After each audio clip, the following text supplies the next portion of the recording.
I'm sitting in my fourth linguistics exam this month, and the only thing I can think is, why did I come back? Not because the test is hard, because I shouldn't be able to read it. This is advanced Mandarin. I'm 14 years old. I've never studied Chinese, but I can see the characters like they're English, like they've always been there in my brain, filed away in drawers I didn't know existed. Same with the Russian exam last week, the Arabic one before that. The Hebrew one I have tomorrow. My name is Maya Kowalski, and 6 months ago I couldn't speak anything but English and terrible high school Spanish. Now I'm fluent in 4 languages I've never learned. And scientists at Johns Hopkins are using words like impossible and unprecedented, and we need more scans. My parents are using words like miracle and gift from God, which is hilarious considering we're the family that spent my entire childhood explaining why God wasn't real. But I'm getting ahead of myself. Let me back up to the before, to when everything made sense. I was raised in Madison, Wisconsin, by 2 university professors who treated atheism like a badge of honor. My father taught evolutionary biology. My mother taught comparative religion, from a strictly academic anthropological perspective. They met at a Dawkins lecture. Their first date was a debate about whether consciousness could exist independent of matter. They got married at City Hall. No ceremony, no vows to anyone but each other. Just paperwork and principle. I grew up in a house with 17 bookcases and 0 religious texts except the ones my mother studied professionally. We celebrated the winter solstice instead of Christmas. We had reflection dinners instead of prayer. When my grandmother tried to take me to church when I was 7, my parents politely but firmly explained that they were raising me to think critically, to question everything, to base beliefs on evidence rather than tradition or comfort. I loved it, honestly. I felt intellectually superior to kids who believed in heaven or souls or any kind of afterlife. I had answers. I understood neuroscience. Well, the basics at least. I knew that consciousness was electrical activity in the brain, that when you died, the electricity stopped, and that was it. Nothing scary, nothing mysterious, just off. Like turning off a light switch. I was that kid in middle school who argued with teachers about the Pledge of Allegiance, who wrote papers about the psychological need for religion in primitive societies, who rolled my eyes when classmates said they'd pray for someone. What's the point? I'd think, you're literally talking to yourself. But I wasn't cruel about it, not like some kids who turned atheism into aggression. I just thought I understood reality better than people who needed comforting myths.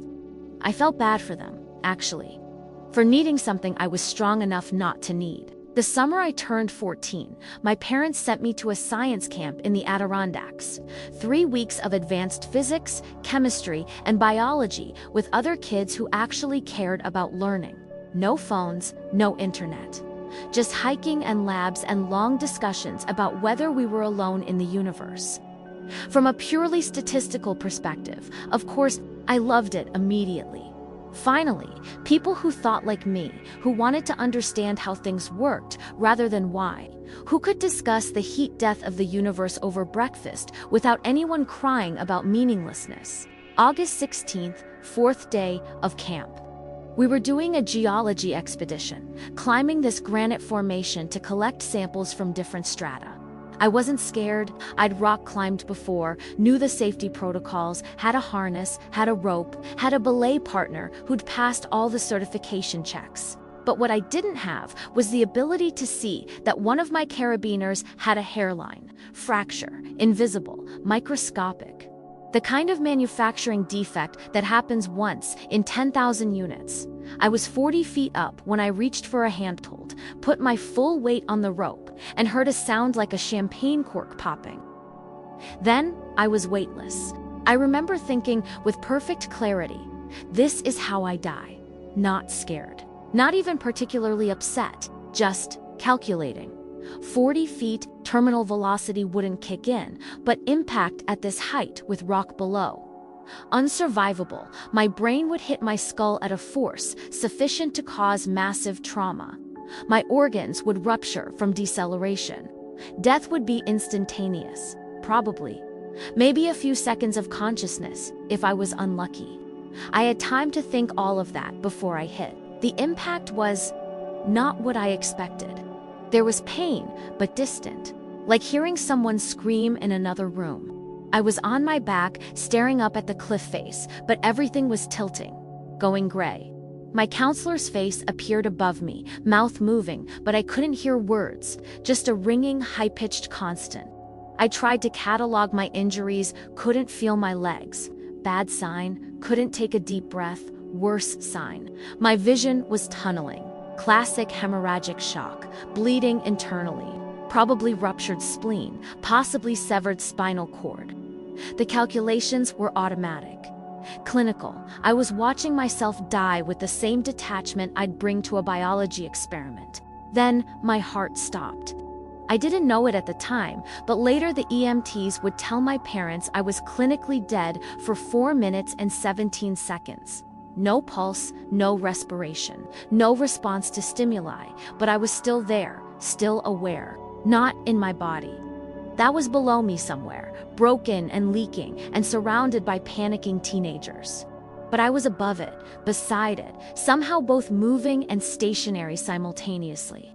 And I wasn't alone. The first thing I noticed was the silence. Not absence of sound, presence of peace. Like someone had turned off a noise I'd been hearing my entire life without realizing it. Static, gone. The second thing I noticed was understanding. Not thoughts in English. Not words at all. Just knowing. Direct transfer of information into whatever I was now, and I understood. I had been wrong about everything. Not wrong like getting a math problem incorrect. Wrong like spending 14 years solving the wrong equation entirely. I'd been so focused on proving consciousness ended with death that I'd never considered I was asking the wrong question. Consciousness didn't end. It couldn't end. Because it wasn't produced by the brain. It was filtered by it, narrowed, focused into the tiny bandwidth we call physical existence. Then they appeared, not people, not angels, not entities I can describe with adequate accuracy, but presences, intelligences, consciousnesses that felt ancient and familiar and completely alien all at once. One of them communicated, "You know us?" And I did. Not from this life, from before. The concept didn't fit into linear time, but I had a sudden, overwhelming understanding that I had existed before being Maya, that I had chosen this life, this family, this moment, not as punishment or reward, but as experience, as learning. Show her, another presence communicated. Then I was, inside my life, but not chronologically, all of it, simultaneously. Every moment I'd ever lived, but from every perspective, not just mine. I saw myself at 6, telling a classmate there was no Santa Claus. I remembered feeling helpful, enlightened. But now I felt what she felt, the crushing disappointment, the way it made her doubt other joys, the small but real damage I'd caused with my casual certainty.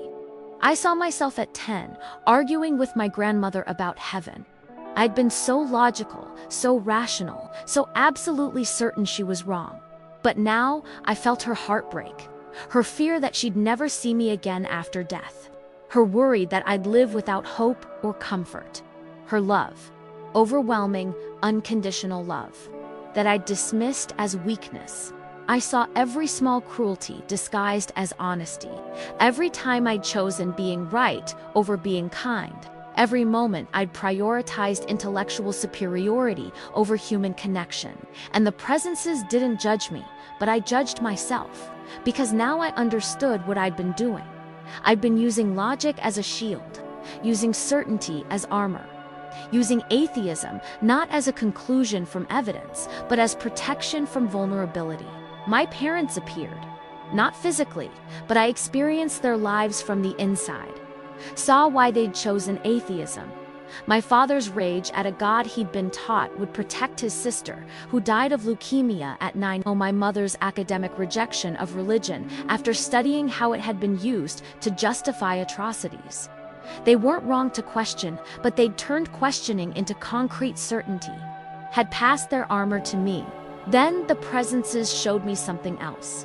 Languages, flooding into my consciousness like water filling a pool. Mandarin, Russian, Arabic, Hebrew, not vocabulary lists. Complete fluency, grammar, idioms, cultural context, nuance, all of it, instant and total.